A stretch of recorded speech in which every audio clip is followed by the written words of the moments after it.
Buenas tardes, bienvenidos a esta nueva sesión del Seminario de Pensamiento Político organizado por el Club Tocqueville. Esta tarde tenemos el placer de recibir una vez más a uno de nuestros buques insignias, ¿no? Yo creo, en este Seminario de Pensamiento Político, al profesor Josep Baqués, profesor de Ciencia Política de esta casa, de la Universidad de Barcelona. Entre sus principales líneas de investigación, pues el profesor Baqués ha trabajado mucho las cuestiones de seguridad, defensa, las Fuerzas Armadas y también la teoría política, ¿no? Y es en este último marco que ha participado varias veces en ese ciclo de seminario de pensamiento político. Concretamente impartió una sesión, yo creo que la sesión más vista en YouTube de la historia de Tocqueville, sobre Hannah Arendt y los totalitarismos, pero también intervino sobre el nacionalismo, la nueva izquierda, y esta tarde nos presentará una sesión sobre Edward Bernstein y el origen de la socialdemocracia. Muchísimas gracias por aceptar la invitación del Club Tocqueville una vez más y cuando quieras. Pues gracias a vosotros por invitarme una vez más.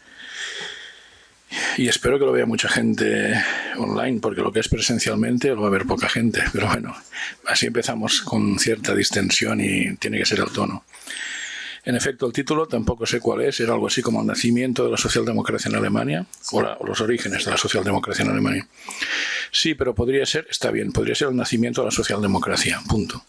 Porque el SPD era el partido, ese sí que era un buque insignia, referencia para la socialdemocracia en toda Europa en aquel contexto histórico. Vamos a hablar primero del contexto histórico un ratito, luego vamos a ver en sus detalles. El contexto es finales del 19. A nivel personal, Bernstein nace en 1850, Marx muere en 1883, por tanto hubo algún contacto, pero no exagerado. Bernstein tenía 32-33 años, no he calculado los meses. Engels muere en 1895, tuvo más contacto, por tanto, con Engels, y ya es un Bernstein maduro el que entra en contacto con Engels. Esto es importante porque, ahora lo verán o lo veremos. A ver, el contexto a nivel más estructural es una gran crisis económica del capitalismo, de las más importantes, la crisis de 1873, que es una típica crisis de sobreproducción. Pareciera en esa época, era casi apocalíptico, que el capitalismo se iba a hundir. Esto tendrá consecuencias también el hecho de que no se hunda a nivel ideológico. ¿Cómo se resuelve esa crisis? Gracias al imperialismo. Es la palabra técnica que emplea en Luxemburgo Lenin o liberal social Hobson, pero bueno, si quieren digan colonialismo, me da igual. Gracias al colonialismo. ¿Por qué? Muy sencillo. ¿Qué es una crisis de sobreproducción? Que no tengo capacidad para vender mis stocks llenos de productos porque no hay demanda suficiente dentro de mi país. Soluciones que ofrece el imperialismo. Solución primera.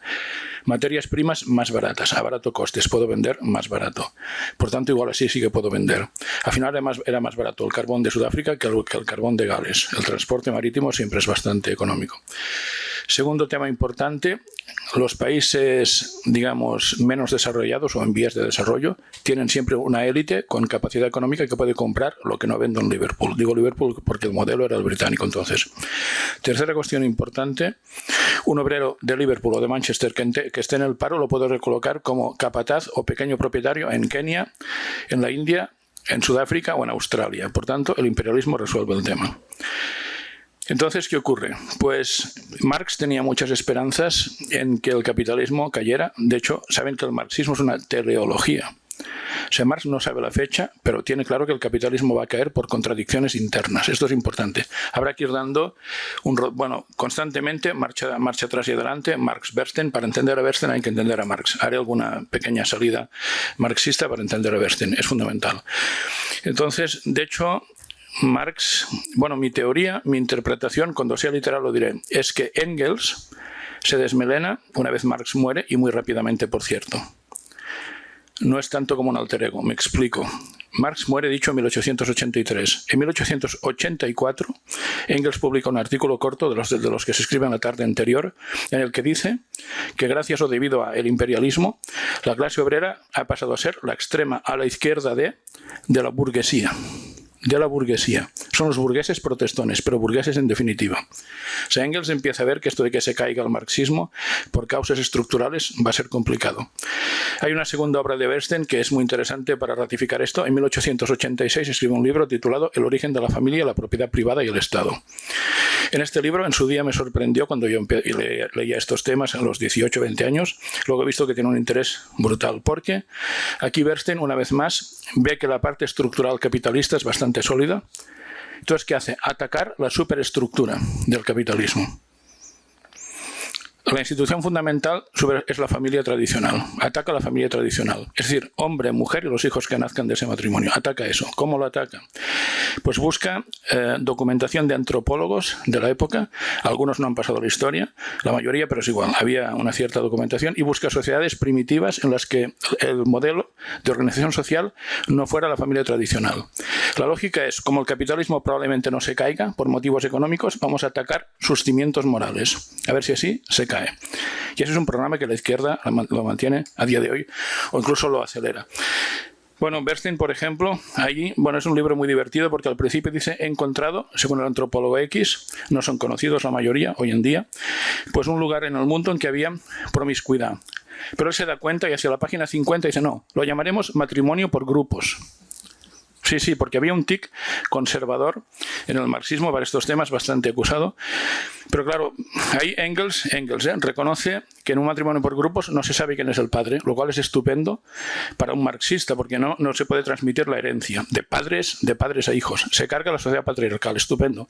Pero luego también dice, hay casos de incesto. Claro, si no se sabe quién es el padre, y ahí todo el mundo fornicaba con todo el mundo, pues los padres se tiraban a sus hijas. Bueno, se tiraban queda feo, ¿no? Pues fornicaban con sus hijas, lo cual tampoco le parece especialmente mal. Lo que no dice es que había relaciones homosexuales, ¿eh? Esto el marxismo no lo soporta en aquella época, ni hoy, de hecho, los marxistas auténticos, en fin, es igual. Ese es un vicio burgués para ellos. Bueno, tal cual, ¿eh?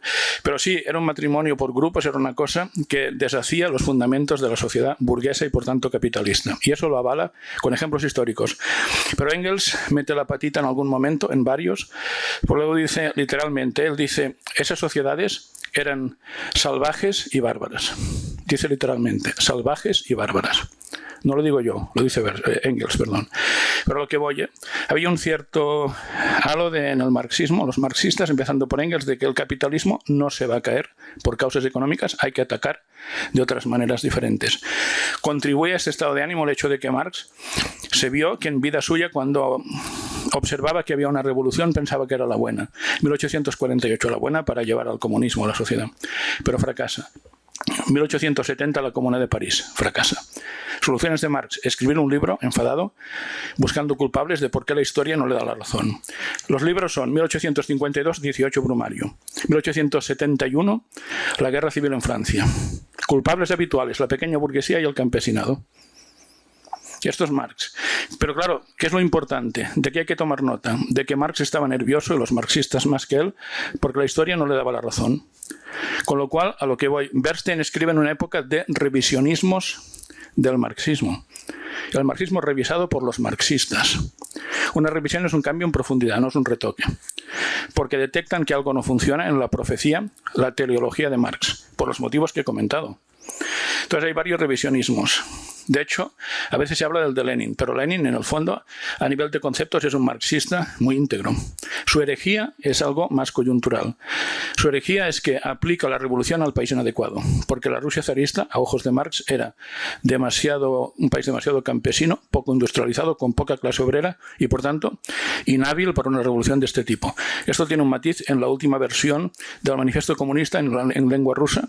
Ahí Marx hace un matiz, pero de momento, si nadie me lo pide, no lo explico. O sea, yo lo tengo estudiado, no era el país adecuado. Esa es la herejía de Lenin. A nivel de conceptos hay dos revisiones mucho más profundas que surgen del marxismo, el fascismo y la socialdemocracia. Vienen del marxismo. O sea, lo de que Mussolini era marxista no es un error. Todos los fascistas italianos eran marxistas, todos los pensadores, Labriola, Panunzio, todos venían del mismo partido.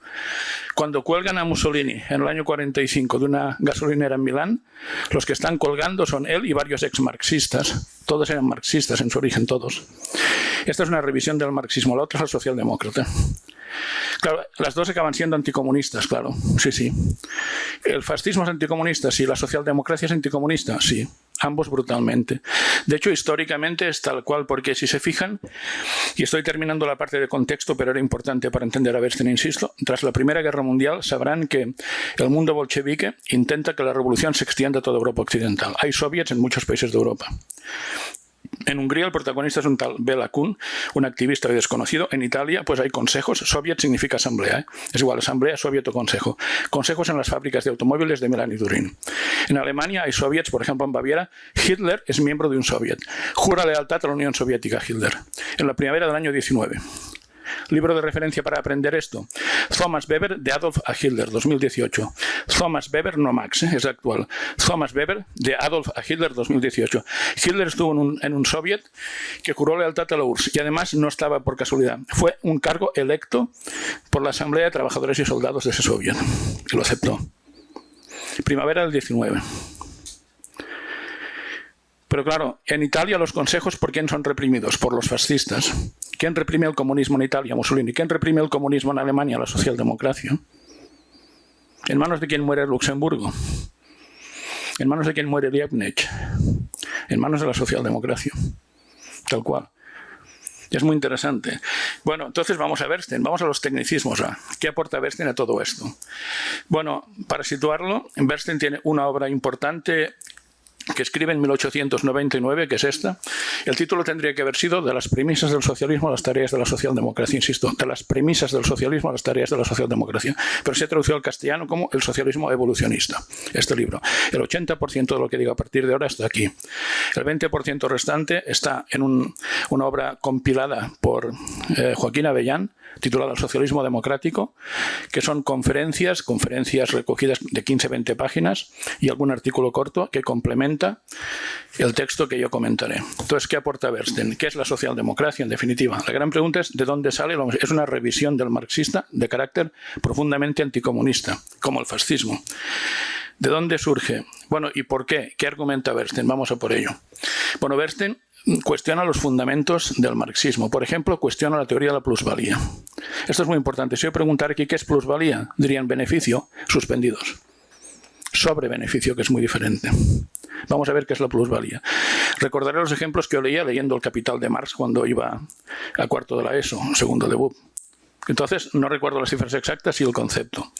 Vamos a ver. Él hablaba siempre de fábricas de jerseys de lana porque era lo típico del Reino Unido. Industria textil, capitalismo, revolución industrial. Explicaremos rápidamente la plusvalía. Para entenderlo, un dato importante. El salario para Marx siempre es un salario de mera subsistencia. No es menos. No puede ser menos, pero tampoco es más. Un salario que permite al trabajador seguir trabajando el día siguiente, es decir, comer, vestirse y pagar un alquiler. No es menos porque nos quedamos sin trabajadores. Hay gente en el paro, también morirían al final. Tampoco es más. Con lo cual el salario es fijo para una época y lugar determinados. Es importante para entender la plusvalía. Hay dos conceptos de plusvalía en el capital. Plusvalía absoluta. Sería, el salario es el que es. Usted, para trabajar para mí, tiene que trabajar más horas sin cobrar las horas extras. Es la forma más fácil de ver plusvalía absoluta. Esto pasa en épocas de crisis. ¿Qué pasa con la plusvalía absoluta? No tiene futuro.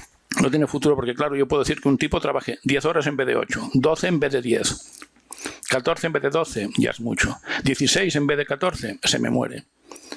No sirve. Por tanto, hemos de ir a la plusvalía relativa, que es lo que prima en el capitalismo. ¿Cómo se consigue la plusvalía relativa? Incrementando la productividad. ¿Qué es productividad? Manual de macroeconomía de primero. Producción por unidad de tiempo. Hay que incrementar la producción por día o por semana, por lo que quieran, o por mes o por año, por la misma unidad de tiempo. ¿Cómo se consigue? Con maquinaria nueva.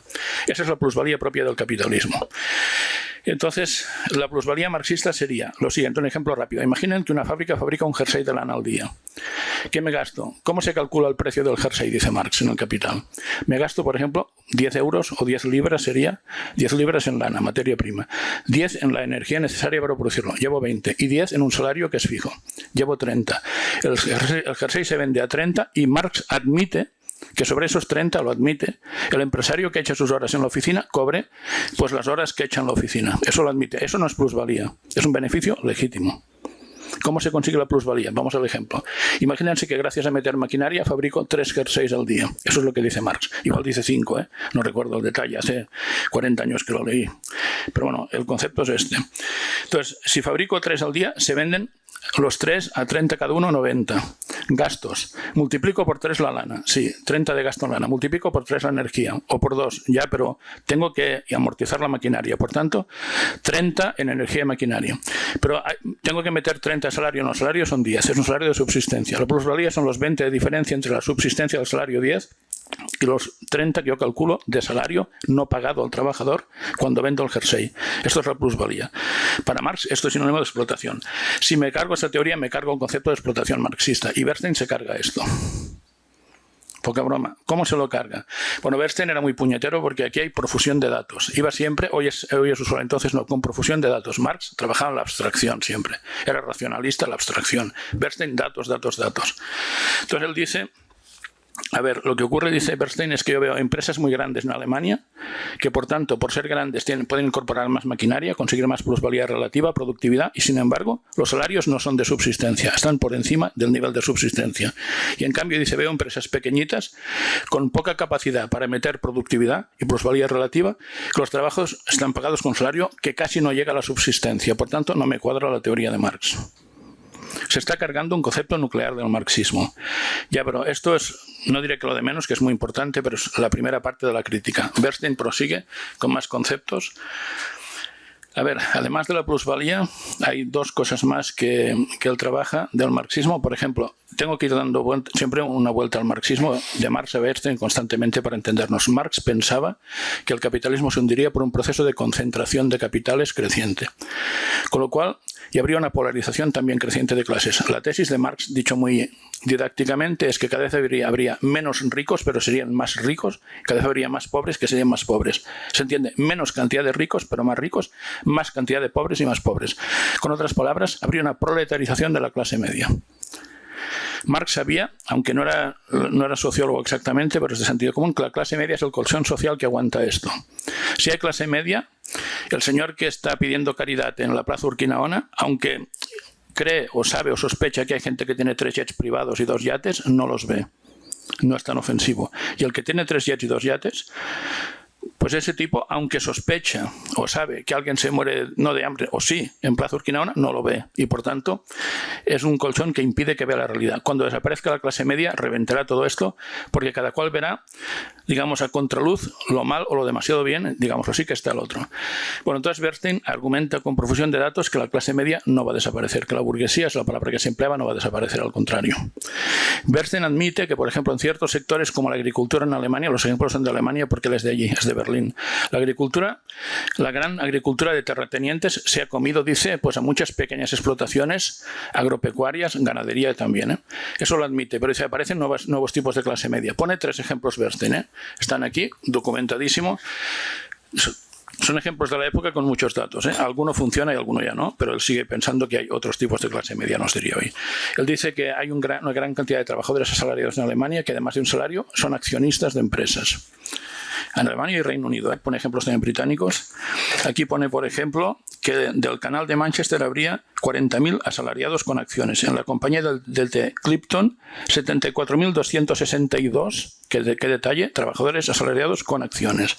Y hay muchos más ejemplos. Por tanto, hay accionistas, o sea, hay trabajadores con una acción que significa propiedad, simbólicamente significa más dinero cuando se reparten beneficios. Que había muchos entonces, seguramente más que ahora, o más claros, más limpios. Por tanto, ahí se genera clase media. Segundo ejemplo que pone, la creación de pymes. Bueno, pequeña burguesía y burguesía media. Hoy diríamos pymes. Él dice que la mitad de las empresas que se crean en Alemania, ex novo, son pymes, no grandes empresas.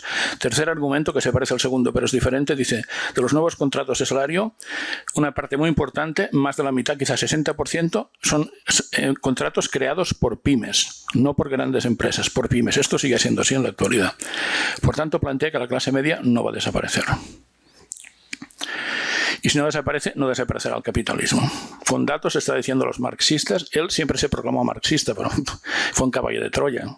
Destrozó la teoría. Se proclamó siempre marxista hasta su muerte, pero bueno, eso es lo que le permitió avanzar mucho en la crítica. Y una tercera cuestión que también es muy importante para entender hay más, pero yo destaco 3 ahora, a Bernstein, la socialdemocracia.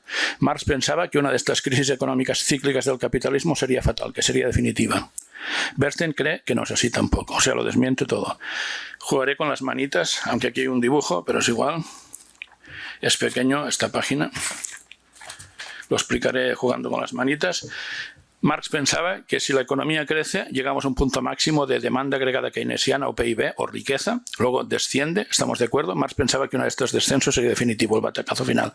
Bernstein dice, no, después del descenso vuelve a subir. ¿Pero qué ocurre? Si el primer tope fue este, el segundo ascenso está aquí. Baja y vuelve a subir. El tercer ascenso está aquí. Por tanto, Bernstein piensa que se puede trazar una línea diagonal ascendente uniendo los puntos de máximo crecimiento capitalista a lo largo del tiempo. Después de cada crisis, crece con más tiempo. Yo soy jardinero de profesión. Lo de profesor es un divertimento. Entonces, claro, yo sé que, y ustedes también por sentido común, si yo podo una planta, crece con más fuerza. Yo podo un frutal, por ejemplo, lo corto por aquí, al año que viene el tronco llegará no aquí, sino mucho más lejos. Esto es el capitalismo para Bernstein. Es la mejor metáfora, la del jardinero. Donde podo, luego nace con más fuerza, crece con más fuerza. Caída y subida que nos lleva más lejos que la subida anterior. Por tanto, el capitalismo no va a desaparecer. Bernstein dice literalmente que hay que esperar sentados a los marxistas si quieren que el capitalismo se caiga, porque no va a suceder eso. Por tanto, está toreando al marxismo constantemente en sus obras. Todo lo que he dicho es de este libro. El argumento este del capitalismo que va creciendo es una conferencia de 1909, 10 años después, que está en este libro coordinado por Joaquín Avellán, que se titula, por si quieren seguir las fuentes, El revisionismo en la socialdemocracia. Ahí plantea lo de que los ciclos económicos llevan a más crecimiento, si cabe, cada vez, y por tanto el capitalismo tiene un futuro excelso. Bueno, metan lo que he dicho en la introducción, del contexto de que el imperialismo salva un capitalismo que parecía herido de muerte. Por lo que fuera, ha conseguido siempre modos el capitalismo de salir adelante, salir a flote. Lo seguimos viendo muchos años después de Marx muerto. Y hay más cosas todavía. Hemos visto que Bernstein torea al marxismo. ¿Qué hay que hacer con el toro después de torear? Entrar a matar. Y Bernstein lo hace. Entra a matar al marxismo. ¿Cómo? También habrá que entenderlo. A ver, del socialismo utópico al socialismo científico. Texto de Engels. El marxismo que decía que hubo algunas personas bien intencionadas antes del marxismo, Fourier, Owen, Saint-Simon, que los pobres no eran científicos, pero bueno, tenían alguna buena idea y merecen un cierto respeto, alguna intuición. Pero Marx iba de que no es que fuera científico, su método era el único método auténticamente científico, según Marx. ¿Y qué dice Bernstein? Falso también. Hombre, visto lo visto. Bernstein califica al marxismo de utopía, del socialismo utópico, lo pasado al científico. Bernstein lo relega a un socialismo utópico más. Fourier, Saint-Simon, Owen y Marx. Brutal. Entonces Bernstein llega a decir, para que quede claro, que el marxismo carece de toda relación con el método científico. Literalmente, el marxismo carece de toda relación con el método científico. Nada que ver. Bueno, visto lo visto, de la profecía incumplida y por qué, pues tiene algún sentido. O sea que Bernstein torea al marxismo y entra a matar. ¿Qué se puede hacer además de esto? Profanar el cadáver del toro, y lo hace. ¿Cómo lo profana? Vamos a ver, de nuevo entendamos a Marx. Relación de Marx con el liberalismo y las revoluciones liberales, compleja. Está muy escrito incluso en el manifiesto, aunque sea un panfleto, pero bueno, es una guía para estudiantes de la ESO, funciona bien. Entonces, no, hay cosas que lo escribe él, pues las dice porque se las cree y me parece estupendo. Entonces él dice, la burguesía fue una clase revolucionaria, años A. En su día la Revolución Francesa merece tal nombre de revolución. Lo que pasa es que la burguesía se quedó corta en su proyecto. Ha pasado a ser una clase conservadora y reaccionaria. Por tanto, la clase obrera tiene que tomar el testigo para dar el paso definitivo del capitalismo al comunismo. Entonces, él cree que históricamente la burguesía tuvo un papel a elogiar, históricamente, pero no en el siglo XIX a finales, no de cara al siglo XX. ¿Qué hace Bernstein? Recuperar el liberalismo. ¿Cómo lo hace? De varias maneras, pero iré al grano. Como tenemos poco tiempo, he ido a un buen ritmo para que luego si hay alguna pregunta haya margen para ello. Vamos a ver. Un dato más. Lenin. Cuando Bernstein escribe esto, Lenin está preparando una obra fundamental y muy poco leída porque es un tocho así, el lomo, que se titula Materialismo y empiriocriticismo, 1902, Lenin, en su obra más teórica. Es de filosofía de la ciencia. Esta me la leí estando en Couya. Me la dejó el libro una profesora de literatura, Teresa Berjau, le mando un saludo si escucha esto. Igual no lo escucha, pero lo leí estando en Couya, se acordará. Y bueno, es un tocho así, pero era muy interesante. Lenin en esa obra es interesante para entender a Bernstein, insisto, si no, no lo diría, no lo citaría. Bernstein dice, el marxismo es la única ciencia, es el materialismo dialéctico, porque trabaja la cosa en sí, concepto de Argot. En cambio, las ciencias, pretendidamente ciencias burguesas, que es el empirismo, para Lenin no son ciencia. El empirismo sería Mach y Avenarius, hoy no los conoce nadie, Berkeley, sí, obispo por cierto, Hume y Kant. Y estos son los empiristas a descartar para Lenin. Berkeley, Hume y Kant, porque trabajan la cosa para sí, no la cosa en sí. Profesor, ¿esto qué es? Porque hablando de clases, la cosa para sí sería la superficialidad de la conciencia falaz de la clase obrera, por ejemplo. Yo me siento es una ciencia que trabaja sobre opiniones o sentimientos. Las encuestas son esto hoy en día. Claro, Marx va a la cosa en sí misma, que da igual el sentimiento o la percepción quizá falsa. El papel de las clases es antagónico entre sí, según Marx. La percepción, la cosa para sí, pues puede que como diría Engels, como ha dicho Engels al principio de la charla, que un trabajador se sienta burgués. Es un error. La cosa para sí, ciencia burguesa. Entonces, lo que hace Lenin es machacar a Kant como máximo exponente o último exponente de esta ciencia burguesa empírica, falsa ciencia, que es la que se enseña en las facultades, por cierto, en la ciencia política. ¿Qué hace Bernstein? ¿Cómo profana el cadáver de Marx? Del marxismo, rescatando a Kant. Eso sí, como Bernstein era político, suele citarlo como el filósofo de Königsberg. Nos entendemos, ¿no? El filósofo de Königsberg, ¿cuántos había en Königsberg? Alguno más habría, pero conocido Kant. Por lo tanto, abraza la lógica kantiana. No tocaba, bueno, tocaba lo que él quiera, pero con Lenin escribiendo lo que escribía, es un libro que tardó años en escribir, es un tocharro, Bernstein seguramente lo sabía, estaban en contacto, y con la teoría de Marx acerca de la burguesía fue revolucionaria, pero ya no lo es, ya es retrógrada. Pues en ese contexto es el contexto en el que Bernstein rescata a Kant y rescata la lógica liberal y burguesa. Por tanto, fue provocador hasta el extremo. De hecho, Bernstein plantea que, en su opinión, la socialdemocracia no es marxismo, bueno, nos estamos dando cuenta, ¿no? Sino que es una evolución del liberalismo para Bernstein. Para Bernstein, el liberalismo madurado es igual a socialdemocracia. Un liberalismo que madura es la socialdemocracia. Es antimarxista, es anticomunista, obviamente. La gente se pregunta cómo puede ser que se lleven mal los socialdemócratas, los marxistas. Yo me pregunto cómo puede ser que se lleven bien a veces, porque buscan un enemigo común que los una, un federador externo, la ultraderecha, lo que ustedes quieran, pero se tienen que llevar mal a la fuerza. Tampoco hay muchos marxistas ya, no conozco ninguno. Si hay alguno, no hace falta que levante la mano, pero luego se me puede presentar y algún día tomamos un café y hablamos, porque no conozco ninguno, en serio. Que lo sea de verdad, no. Que se llame, yo soy marxista. Rufián lo dijo una vez, pero no sabe lo que es el marxismo, claramente. No tiene nada que ver con lo que él pregona. Por tanto, en fin, a lo que vamos. Todavía hay más, ¿eh? Hemos toreado, hemos matado el toro marxista, hemos profanado su cadáver y ahora que toca comerse el toro, ¿no? El rabo de toro. Lo hace también. ¿Y esto cómo se hace? Vamos a la traca final. Bueno, de la parte de Bernstein luego hablaré de alguna crítica que recibió, lógicamente, de marxistas. Otro tema que también es muy socorrido, el comunismo. ¿Qué es eso del comunismo? Marx no escribió un libro titulado Comunismo, lástima, nos hubiera ahorrado mucho trabajo. Tampoco escribió un libro titulado La dictadura del proletariado, no lo escribió, lástima, hay que picotear de otros textos, pero sabemos lo que es. Entonces yo recuerdo que hace muchos años un estudiante que no está aquí, porque hay alguno que he tenido yo, más de uno, pero alguno que no está aquí, me dijo en el contexto del 15M, por ahí, yo daba clases en teoría política, en derecho, en ciencias políticas, en segundo curso, y dijo, profe, dime, yo soy comunista. Yo, pues muy bien, chaval, ¿y qué defiendes y tal? No, yo es que el contexto, recuerden, 15M, esto es antes del proceso, haber quedado opacado, era una crisis bancaria, financiera, además, lo típico. Yo nacionalizaría la banca. Pues muy bien, chaval, sí, yo siempre muy bien, chaval, total. Y por lo visto debía ser de comarcas porque estaba emperrado también con la reforma agraria. Pero ya está bien, terratenientes y tal, haría la reforma agraria que está pendiente. Pues muy bien, chaval. Ya muy bien, chaval, pongo cara de tonto, pero soy puñetero.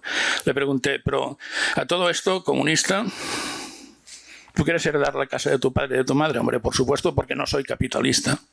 Le dije, bueno, estupendo, pero tu teoría es la de José Antonio Primo de Rivera y Ledesma. Es la de Falange y de las Hons. Sí, o sea, busquen 27 puntos de la Falange, del 9 en adelante. Está lo que he dicho, lo que decía el alumno comunista, supuestamente comunista, del 9 en adelante. 27 puntos están en Google de la Falange. Del 9 en adelante está esto que he dicho yo, que decía el alumno, que defendía como comunista. A donde quiero ir, el comunismo es la supresión total y absoluta de la propiedad privada. No a la carta. La gran banca sí, la pequeña no. Esto es fascismo, esto es Panunzio, esto es Mussolini, esto es José Antonio Primo de Rivera, esto es Ledesma, no marxista. Marx dijo en los manuscritos, 1844, que su objetivo era terminar con el empleo de palabras como mío y tuyo. Teníamos que desterrar lo mío y lo tuyo. No habría ninguna propiedad privada. Tampoco de las bicicletas. Quizás sí de la ropa interior, pero no lo tengo claro. No he detallado tanto. No me la jugaría. No me la jugaría. La lavaría yo mismo. O sea, la lavaría yo mismo con mis manos, quiero decir. Ni a la lavadora iría. Bueno, entonces, claro, ¿qué pasa? Bernstein no defiende esto. Bernstein hace un planteamiento de la sociedad del futuro como sería. Y él dice, bueno, más o menos la mitad de las empresas deberían seguir siendo privadas, de momento, en la sociedad del futuro. Bueno, esto es muy poco comunista. Bueno, pero él dice, acordaos que he dicho, es verdad, que más o menos la mitad de las empresas son pymes, está salvando las pymes, los productores, Panunzio, fascismo, pero es igual, socialdemocracia es lo mismo en este aspecto. Estupendo. Entonces él dice, y además algunas de las empresas grandes también deberían ser, leeré una frase, empresas privadas. ¿Por qué? Dejemos que hable él. En una conferencia de 1919, titulada, citaré literalmente, ¿qué es el socialismo? Él dice, ¿cree alguien que mejoraría de golpe algo al respecto si en todas partes se sustituyera indiscriminadamente a los empresarios por funcionarios públicos? Dice, yo no lo creo. Sigue, la transformación de las empresas privadas en públicas es un hecho que ha de ser realizado con toda prudencia, pero esto no termina. Sigue, de momento muestra escepticismo, luego habrá rechazo. Hay que examinar qué sectores de la economía, qué clase de empresas del todo eficientes son las primeras que pueden ser puestas al cargo de la sociedad y cuáles es mejor dejar de momento o incluso es preciso dejar absolutamente, significa para siempre, en manos privadas. ¿Para qué? Para que no llegue a secarse, a atascarse, dice, el motor de la economía. Esto, señores, es Locke y es Stuart Mill. Esto es Stuart Mill. La propiedad privada convierte la arena en oro. Principios de economía política, 1848. Stuart Mill. Se demuestra lo que él decía. La socialdemocracia es liberalismo madurado. No lo decía en balde, pero esto es lo más antimarxista que puede haber. Hizo mucho daño al marxismo. ¿Quién hizo daño al marxismo? La socialdemocracia. Las derechas no se enteraban de nada. La socialdemocracia. ¿Quién inventó el welfare state? Bismarck. Que era marxista, ¿no? Sí, hombre. ¿Quién la sostiene? Los amigos de Bismarck, los socialdemócratas. Está clarísimo. Por tanto, se carga también el proyecto de futuro del marxismo. No deja nada en pie. ¿Qué procuró esto? ¿Qué provocó? Voy terminando para dejar minutos para el debate, pero quiero hacer referencia a las críticas que recibió porque fue enseguida denostado por marxistas que vieron, algunos muy rápidamente, nada más salió publicado el libro este del socialismo evolucionista, vieron que algo no encajaba bien en su planteamiento en clave marxista. Citaré 3 críticas. Rosa Luxemburgo, el mismo año en que saca esto Bernstein, que siempre dijo de sí que era marxista, por tanto Luxemburgo primero se refiere a él como marxista, en plan el compañero Bernstein, sí, pero el título del libro del texto es Reforma social o revolución. Rosa Luxemburgo, 1899, le dice a Bernstein, mira, con tu programa, en vez de acabar con el capitalismo, que es lo que tenemos que hacer, estás apuntalando el capitalismo. Tú vas a ser, la socialdemocracia va a ser la que provoque la supervivencia del capitalismo, que como marxistas teníamos que destruir o contribuir a destruir. Luxemburgo.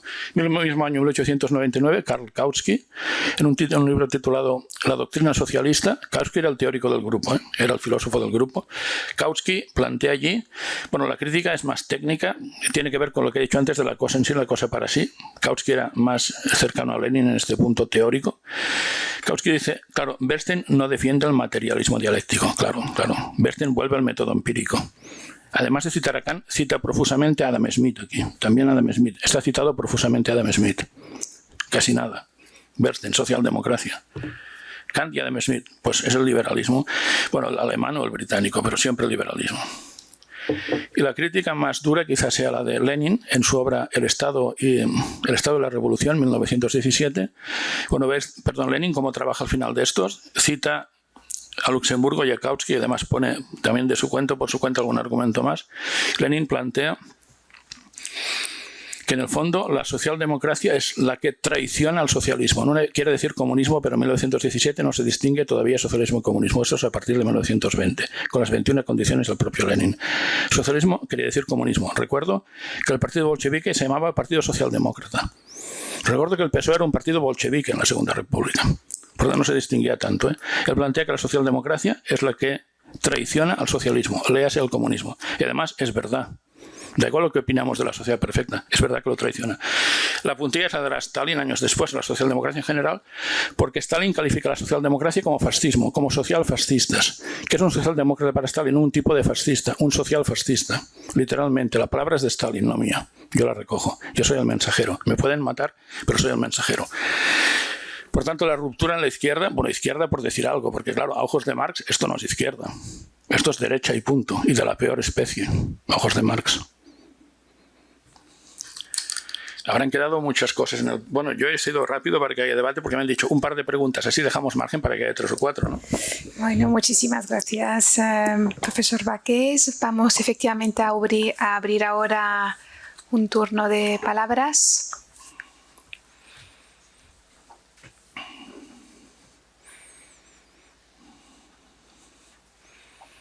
Ánimo. Si se puede acercar aquí a la mesa para que podamos... Pero esto es disuasorio, así habrá menos preguntas. Es mejor, vamos a intentar escucharla y si no se escucha yo la reproduzco. No, es para que desde casa lo puedan escuchar. También. Porque si no, no... Algún privilegio tienen que tener los que vienen. Bueno, los de casa se enfadarán. Muchas gracias por la presentación, ha sido muy ilustrativo. Este matiz que mencionó de la última versión del Manifiesto Comunista para explicar esto, la aplicación en Rusia. Bueno, en la edición en ruso, en la última que sacó Marx, que fue el año mismo de su muerte, 1883, hay un prólogo, mejor dicho, el manifiesto es el mismo, hay un prólogo en el que Marx dice que en Rusia no puede estallar primero la revolución. Que lo suyo sería que estallara primero en Alemania o Reino Unido y después llegar a Rusia. Sin embargo, plantea, si estallara primero en Rusia, literalmente no es una hipótesis, habría que extenderla lo más rápidamente posible a Alemania y Reino Unido para que pudieran apoyar a la sociedad rusa. Sí, primero estalla en Rusia y automáticamente estalla, efecto dominó, vasos comunicantes. En Alemania tenemos esperanzas, pero solo Rusia no. Esa es la famosa tesis de la revolución en un solo país que Stalin convertirá en teoría contra la lógica marxista. Para Marx no era posible la revolución en un solo país. Máxime si era un país como Rusia atrasado, que acabó con el feudalismo en 1861. Esto se sabe. Lo que no sabe la gente es que Alemania acabó con él en 1849, que tampoco es tan más allá. En 1810 oficialmente, pero duró hasta 1849 en Alemania, de facto. Sí, porque los protestantes, no fueron tan liberadores como dicen algunas crónicas. Al contrario. Dime. Una réplica corta o otra pregunta. Venga. Otra pregunta.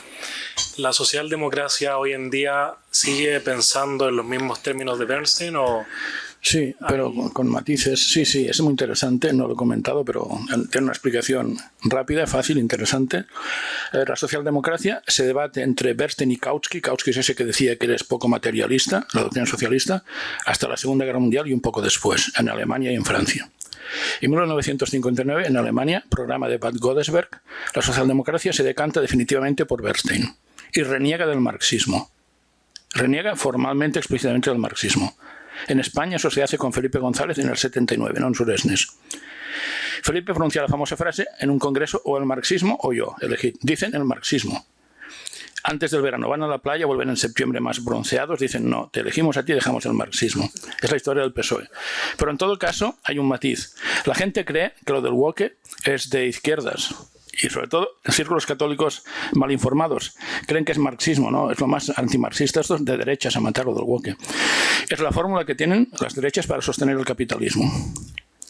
Lo plantea Zizek, los auténticos marxistas hoy en día. La lógica es, vamos a defender el capitalismo. Pero mira, en Bad Godesberg, ¿qué ocurre?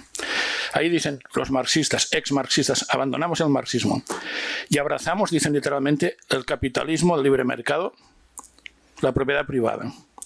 Estupendo. Siguiente pregunta. Entonces, ¿qué te distingue de un partido democristiano? Nada, pero algo tenían que hacer. Solución. Se inventan 3 cosas, bueno, recogen 3 cosas extrañas a su tradición. Feminismo, ecologismo y pacifismo. Habían sido contrarios al feminismo, al ecologismo y al pacifismo, pero tenían que distinguirse de la derecha. Por esto, la socialdemocracia hoy es esto. Hemos abrazado el capitalismo, pero hay que distinguirse de los que lo defienden. Por tanto, defiendo el ecologismo, el pacifismo y el feminismo.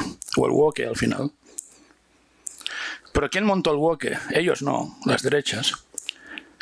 Alfred Kinsey, el padre de la teoría según la cual los hombres somos homosexuales y, por cierto, seremos también, ¿cómo se llama esto de que nos gusten mucho sexualmente los animales? Zoofilia. Zoofílicos y homosexuales en potencia. Alfred Kinsey. ¿Quién lo financia? ¿La fundación qué? Hombre, la Adenauer no. Pero la Rockefeller sí. La fundación Rockefeller. ¿Que era judío o luterano? Oficialmente luterano, pero yo busqué el árbol genealógico, todos son Isaacs, Abrahams y tal. ¿Podría ser luterano? Podría ser luterano, podría ser un cripto judío. Rockefeller, en todo caso, financia Kinsey. Bueno, Alfred Money. Bueno, ya algunos lo conocen, ¿no? John Money. John Money, la transexualidad y demás. Anglosajón, neozelandés que va a Estados Unidos. Todos son marxistas en Estados Unidos, ¿no? Que va. Bueno, Helmut Kendler, la pederastia institucionalizada. Años 60 en Alemania. Niños huérfanos y pederastas sin compañía, no me extraña, pues los unimos y estarán acompañados, lo que no sé si muy bien acompañados. Estos son programas financiados por el SPD y aquí si al final hubo colaboración, no sé si de Adenauer, va a ser la última vez que me inviten, pero hubo colaboración de la CDU y de la CSU en Alemania. Era un cachondeo esto, pero ¿por qué? Porque así los partidos que defendían el capitalismo, bueno, se distinguían de los demás defendiendo eso, el feminismo, el pacifismo, el ecologismo. Y la socialdemocracia hoy es esto. Es una defensa del capitalismo, pero para distinguirse de, pues defendiendo lo woke. Woke sería correcto. Woke es como se pronuncia, no sé por qué aquí. Woke o woke. Bueno, defienden eso para distinguirse de, porque defienden el mismo modelo económico que defiende el liberalismo conservador o la democracia cristiana hoy en día. Pero se tienen que distinguir, pues viva lo woke, para distinguirnos. Hay que protestar por algo, pues nada. Pero no, es extraño la tradición marxista. No he hablado de homosexualidad porque esto ya digo, los marxistas pensaban que era un vicio burgués. Literalmente. Bueno, grandes homófobos de la historia, el Che Guevara, por ejemplo. Me hace mucha gracia, manifestaciones así, a veces muy progres, camisetas del Che Guevara, más homófobo que él, montó campos de concentración en Cuba para meternos a los homosexuales.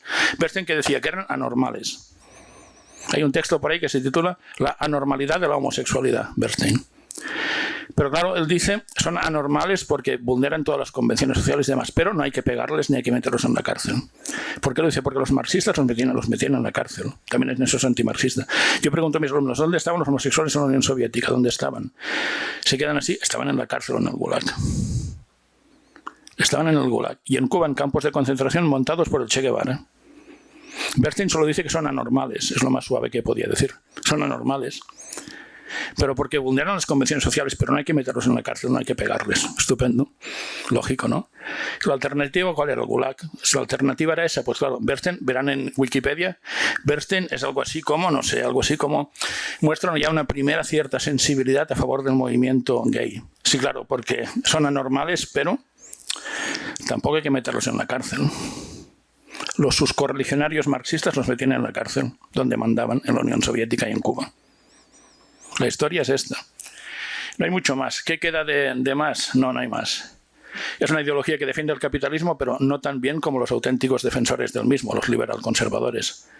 Lo que dirían ellos si fueran inteligentes, cosa que dudo también, es, oiga, no busque un sucedáneo si hay que defender el sistema y que lo defiendan los que saben, ¿no? Los liberal conservadores no busquen un sucedáneo, no, pero en fin, aquí el argumentario es muy limitado. Pero la respuesta es esta, contundente, ¿no? Y convincente. Eso es lo que queda. Muy bien. ¿Otra pregunta? ¿Alguno más?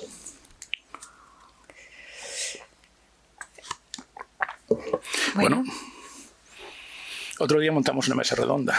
No, está bien, lo digo en positivo, en positivo.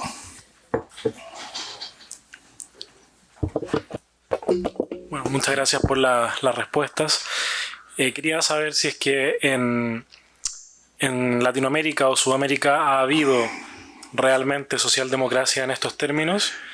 Y una segunda pregunta o relacionada, ¿cuál sería la relación entre socialdemocracia y socialismo del siglo XXI latinoamericano El único país latinoamericano con una estructura de partidos e ideológica similar a Europa es Chile, tradicionalmente. Los demás son blancos y colorados y adaptaciones contemporáneas, pero el único que tiene ideologías compatibles o comparables con Europa occidental es Chile. Ahí la habrá habido. Pasa que Allende pues iba más al grano, a una revolución kautskiana, era kautskiano, igual que Besteiro en España, es en plan, voy a conseguir la dictadura del proletariado por vía parlamentaria. Ese es otro concepto. Dictadura proletariado no tiene por ser dictadura formal. Acaba siéndolo, pero no tiene por qué. Se basa en un contenido. Socialicemos los medios de producción, a ver si no le interesa, pero eso es marxismo, y acabemos con la ideología burguesa. Entonces, Allende lo intenta igual que Kautsky lo hubiera recomendado por vía democrática. Para mí es un socialismo que está a la izquierda de la socialdemocracia. Está a la izquierda. Entonces, los demás países me cuesta mucho verlo. No lo conozco tan en profundidad seguramente, pero son tradiciones desgajadas de la cultura europea. Además hay que pensar que ¿dónde miran? O a Estados Unidos o a España. Más a Estados Unidos. La pregunta sería, ¿el Partido Demócrata, Socialdemócrata? Rockefeller. Es lo que hemos dicho, Rockefeller. Socialdemócrata. Bueno. Biden es socialdemócrata, es woke, es esto. ¿Se puede defender el capitalismo al máximo? ¿De qué lobbies depende? Voy a defender al máximo el capitalismo, pero para dar la nota y distinguirme de Trump y la ultraderecha, pues voy a defender a lo woke y demás. Pero de contenido, viva el capitalismo. Incluso más agresivo a veces. Ya metemos encima que sí calvinismos, que sí, en fin, Weber. La reforma, la reforma protestante al espíritu del capitalismo. Y la Unión Europea lo mismo. Quiero que me echen del Club Tocqueville, está claro.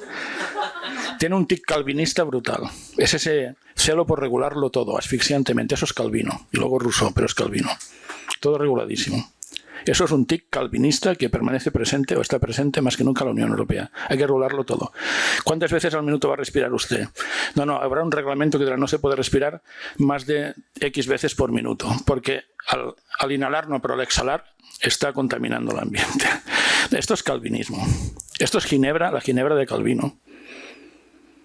Entonces, bueno, beben de fuentes, y esto es los presbiterianos de Estados Unidos, en definitiva son estos, los presbiterianos. Latinoamérica bebe de fuentes muy diversas, pero ninguna, salvo Chile, de un modelo europeo de liberalismo conservador, democracia cristiana, socialdemocracia. Eso es Chile solo. Los demás son sucedáneos, pero más o menos adaptados, que es un radical en Argentina. El peronismo, hay peronistas de izquierdas, de derechas, medio pensionistas, es muy difícil eso. Y Chile lo que pasa es que a la izquierda ahora pues ya ha dado un giro más a la izquierda. Bueno, está bien, si eso no lo discuto. Yo discuto la falta de coherencia. Yo puedo hablar con un marxista, estoy deseándolo, pero no veo. Estoy deseándolo, igual que con un calvinista, tampoco veo. Pero estoy deseando, pero no encuentro. Pondré un anuncio. Marxistas y calvinistas, por favor, llamen a este número que quiero debatir con ustedes, a ver si quedan. Pondré un anuncio en el periódico, ¿eh? Es que no hay. Estaría encantado, ¿eh? A ver cómo piensan realmente, apretando, dando la lata, ellos a mí, yo a ellos. No veo, y sin embargo son los que mandan. En Europa, por ejemplo, los calvinistas, bueno, luteranos oficialmente también, pero este tic de reglamentarlo todo, esto es calvinismo en estado puro. Los calvinistas, por cierto, son los talibanes del cristianismo, literalmente. Con policías de vigilancia de la gente en su casa y fuera, a ver cómo se comportan, a ver qué hacen, un tiempo acotado, para que no haya tiempo libre, para que no haya ocio. Prohibido cantar a no ser que sean salmos o cánticos musulmanes. Es lo mismo, son los talibanes del cristianismo. Pero dijeron que venían a liberar Europa, menos mal. La reforma protestante, menos mal que nos liberaron, ¿eh? Si no, si llega a ser lo contrario, no veas dónde estaríamos, ¿eh? Bueno, pues al final, y eran puritanos en estos temas. No eran feministas, no, al contrario, pero como estamos predestinados a salvarnos o condenarnos, ¿qué más da lo que hagamos? Total, de perdidos al río. ¿Qué más da? Como estamos predestinados, pues cuanto más gorda la hagamos, casi mejor, ¿no? Pase lo que pase, acabaremos en el mismo sitio previsto de antemano. No es la presciencia, eso es Zwinglio. No, es que Dios dice tú te salvas y tú no, según Calvino. Zwinglio dice, bueno, es otro líder de la Reforma, no, es la presciencia, es decir, Dios sabe quién se portará bien y quién se portará mal. No, Calvino, Dios decide quién se salva y quién no. Pues si me salvo igual, viva la Madre Superiora, ¿no? Y así estamos, hemos pasado del puritanismo al cachondeo. Sí, pero tiene lógica. Tenemos tenemos dos preguntas, por orden, sí. Venga, te aviso. Así tienes que levantarte, qué rollo, pero... Sí, lo que tendríamos que acabar a las 8. Bueno, vamos bien. Bueno, intentaré ser muy rápido y bueno, muchas gracias, Josep, me ha gustado mucho tu conferencia. Me has hecho recordar ciertos pasajes de Escotado, el segundo volumen de los enemigos del comercio, digamos. No lo he leído, pero lo leeré. Es muy interesante. Bueno, pero a lo que voy. Cuando te han preguntado por Bernstein en España y demás, la socialdemocracia, casi que has tratado de la época del PSOE bolchevique de los años 20 y 30 a Suresnes, ¿no? Y con la reconstrucción del PSOE en finales de los años 70. Y por cosas que a mí me interesan, ¿no has visto ninguna influencia de algo parecido en los años 20, los años 30, incluso cuando visitan Rusia y se dan algún trompazo con la realidad que ven allí algunos prohombres del Partido Socialista? ¿No has visto si hay en algún intelectual del PSOE de aquella época alguna influencia de Bernstein? Esta era la pregunta esencial. Sí, lo que pasa es que, sí, tienes razón, voy a por ello. El intelectual más importante del PSOE y para mí más respetable académicamente es Julián Besteiro y es kautskiano, es de Kautsky. Marxismo y antimarxismo en 1935 es de Kautsky, claramente. Quería llegar a la dictadura del proletariado vía democracia parlamentaria. No es de Bernstein. Bernstein es que el PSOE estaba muy radicalizado. Largo Caballero. Bueno, este es espectacular. No, ya, pero este fue consejero de Estado con Primo de Rivera, la dictadura del PSOE. Tampoco se puede decir, por eso lo digo. Estupendo. Bueno, golpista en Asturias 34, pero lo espectacular viene ahora. Él confiesa que empezó a leer a Marx cuando estuvo en la cárcel después de octubre del 34. Empezó a leer a Marx entonces. Hombre, así cualquiera es marxista. No, es bastante desastre. Fernando de los Ríos sí fue a la Unión Soviética, entonces quedó un poco acongojado. En plan, bueno, este es el modelo. Pero más que nada que Lenin, es que no se puede entender el socialismo de estos países sin entender lo que Lenin aprieta. Lenin dice, 21 condiciones. Las que los aceptéis seréis comunistas, por decirlo así. Tercera internacional. Los que no os quedáis en la segunda, socialistas. Año 20. Una de las 21 condiciones era básicamente rechazar y renegar de la socialdemocracia. Claro, cuando el PSOE ve esto no lo ve claro. Pero Besteiro y compañía, es que Kautsky también estaba enfrentado con Lenin. Aunque compartían los conceptos teóricos, Kautsky era vía democrática. Lenin es lo más antidemocrático que hay. Entonces esto no costaba de asumir, pero Largo Caballero le decían el Lenin español. ¿Pero sabía mucho? No. Si hubiera sabido no sería leninista, pero era Lenin español. El PSOE era esto. No había grandes intelectuales, tampoco hoy. ¿Qué sabe Pedro Sánchez de política? Nada. Analfabeto funcional. De teoría política, analfabeto funcional. Pero no ha cambiado mucho. Son gestores, mal que bien, pero de teoría política cero. ¿Elia? Sí, muchas gracias por la conferencia. Tengo dos preguntas. Igual han salido cosas ya en la explicación y se me han escapado porque era muy intenso todo. Veamos. A ver, primero de todo, si en el liberalismo está implícito el desarrollo hacia la socialdemocracia. Según Bernstein. Sí, según Bernstein. Entonces, ¿cómo se explicaría, cómo se explica el neoliberalismo actual, digamos, que renuncia a toda esa parte, si es que es posible aplicar esto? Y segunda cosa, si Bernstein desmonta desde el empirismo el marxismo, sí, aplicando de manera coherente, quiere unos presupuestos y acaba llevando a ver pues las incoherencias. Después de Bernstein se ha tratado de defender desde bases científicas el marxismo, sí, o ha quedado relegado a una utopía directamente. Ha habido marxismos en plural que se han intentado eso. La Escuela de Frankfurt, a su manera, sesgándolo también un poco hacia temas más culturales y demás, pero lo intenta. Siempre con dificultades, porque Habermas mismo pues es un tipo que la teoría crítica es muy interesante para recuperar valores del marxismo, bueno, conceptos del marxismo tradicional, pero él, por ejemplo, siempre plantea que en términos prácticos es un tipo moderado, lo dice él mismo. Horkheimer, por ejemplo, también la dialéctica de la Ilustración, dialéctica negativa, intenta recuperar el marxismo, pero él muere escribiendo en periódicos de primera línea alemanes que el capitalismo es el mejor sistema. Max Horkheimer. Sí que hubo intentos de Escuela de Frankfurt, pero fueron más soft que los de la época de Marx. Entonces ya llegamos, bueno, la parte soviética, pues en fin, muy institucional, muy para defender aquello. Y luego tenemos ahora los últimos mohicanos, de los que a veces hablo, en el siglo XXI, Zizek, Badiou y compañía, del marxismo, pero estos están en línea de que mayo del 68 es una payasada. Y entienden, como yo he explicado, que no es nada. El origen está en el mundo anglosajón. Mayo del 68 no es el principio de nada. Es una efervescencia de un proyecto básicamente anglosajón y de una derecha que quiere que los jóvenes, en vez de hablar de... Cuando yo iba al instituto, leía Marx y demás y hablaba con mis compañeros de política. Ahora hablan de poliamores y otras cosas que no quiero decir aquí. No, pero es la jugada. Ya no quieren cambiar el sistema. Gracias a que al woke, gracias a eso no quieren cambiar el sistema. No hablan de cambiar el sistema. Es estupendo. Entonces esto lo denuncia que en marxistas, Zizek y Badiou denuncian esto. Negri tampoco es así. Negri es más progre en temas morales, pero Zizek y Badiou son durísimos en temas morales. No pondré ejemplos, ya los puse otra vez, pero vamos, para Zizek un transexual ni siquiera es humano. Imagínense que eso lo dice uno de Vox. No, Zizek, el último mohicano del marxismo. Dice que habrá que inventar una especie nueva para colocarlos.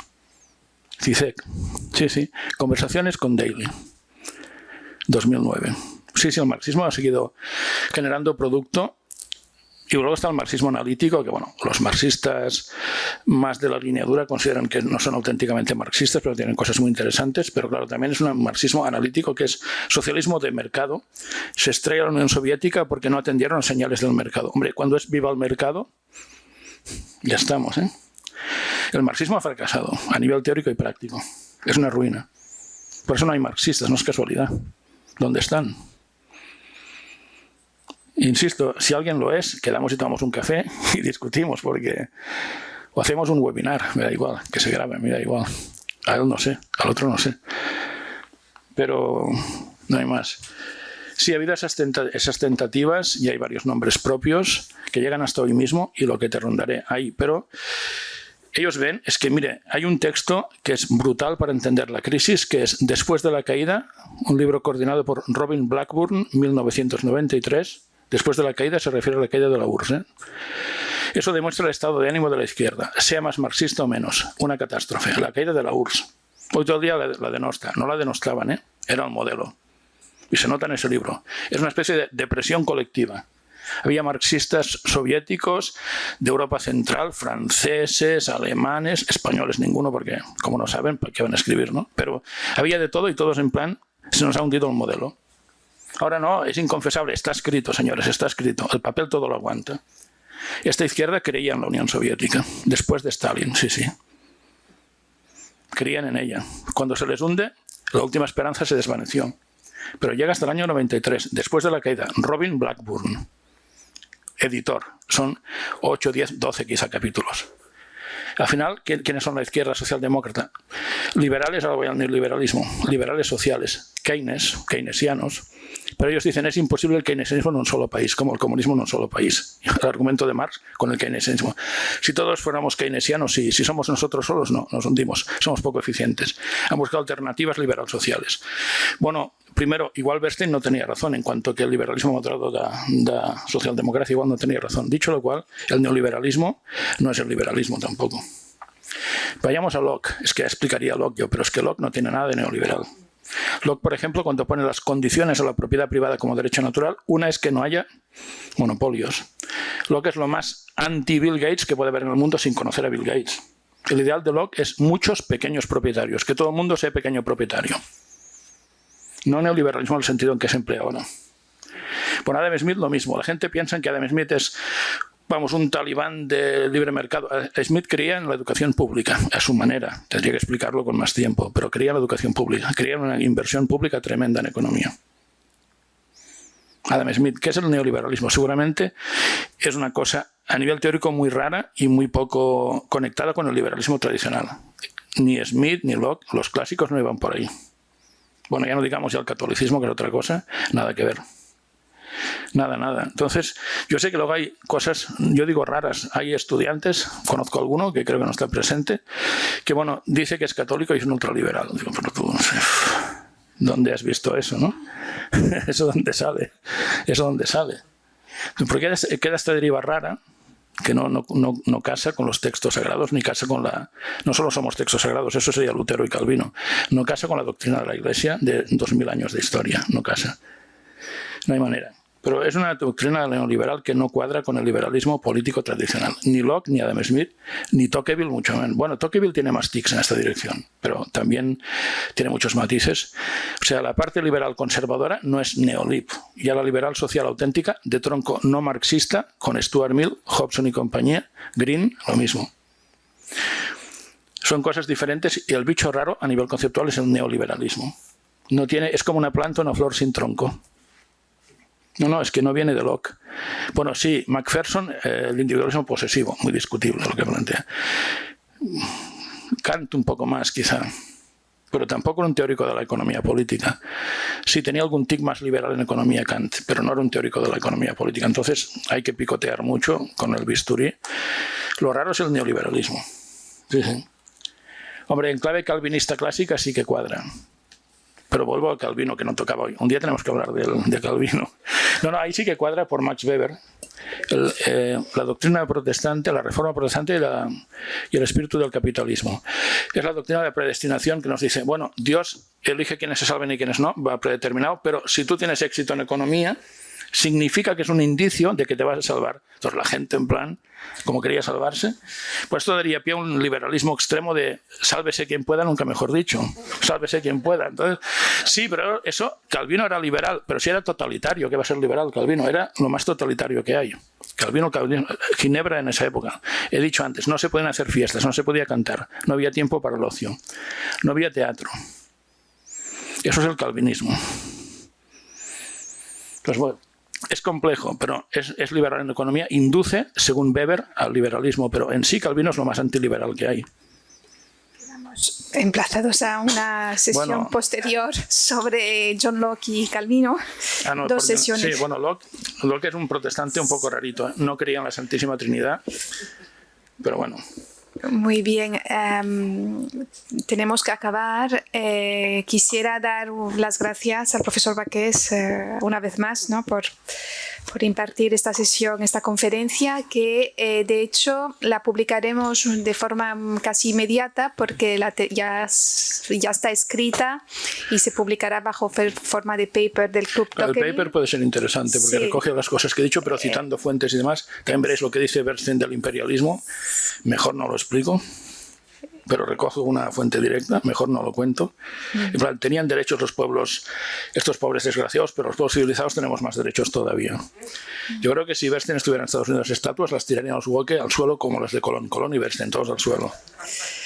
Pues les emplazamos a la lectura de este paper de Josep Baqués. También aprovecho para deciros que se ha publicado desde el Club Tocqueville también otro paper interesante sobre la Unión Europea, concretamente los padres fundadores, en este caso escrito por la profesora Nuria González. Y finalmente, antes de terminar, quisiera recordar dos fechas.